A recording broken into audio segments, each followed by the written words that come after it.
So that's been about a minute.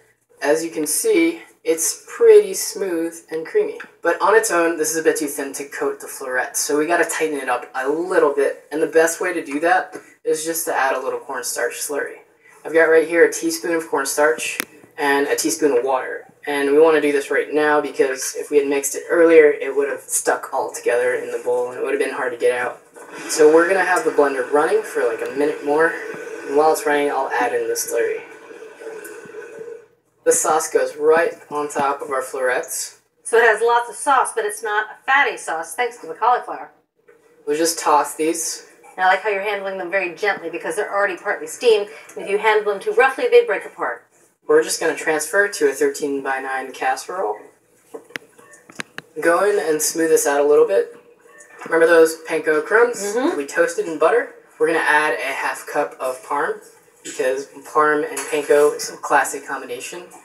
We're just going to go in and sprinkle over the top. So that looks pretty good, right? It looks terrific. And all we got to do is finish this in the oven to let the flavors kind of marry. This is going to go for 13 to 15 minutes in a 400-degree oven until it's nice and bubbly. Making a velvety smooth sauce out of cauliflower is a pretty good trick, and the reason it works so well is because of cauliflower's lack of fiber. All vegetables contain both soluble and insoluble fiber. Now, the soluble kind breaks down completely during cooking, but the insoluble kind does not. Now, cauliflower is low in fiber overall, and only half of its fiber is insoluble, which means it purees nicely into a silky smooth sauce without having to add any cream. Oh, goodness. Tim, that's gorgeous. It's just barely browned around the edges. She's a real modern beauty.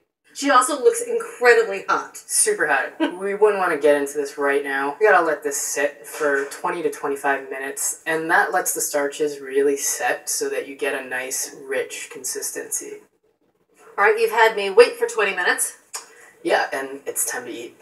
All it needs is just a little sprinkling of chives. So you'll see this is thickened up pretty nicely. Oh, yeah.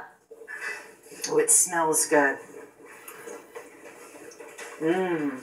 That sauce has such depth of flavor. The cauliflower really comes through. Yeah, it's got a nice balance of flavors. It's got sweet, salty, we've got that panko that's crunchy, and perfectly cooked florets. I think we're all used to cauliflowers with lots of cream and richness, but this one is really lovely. It's light, it's fresh, but it still has that depth of flavor. Great recipe, Tim. Thank you. You're welcome.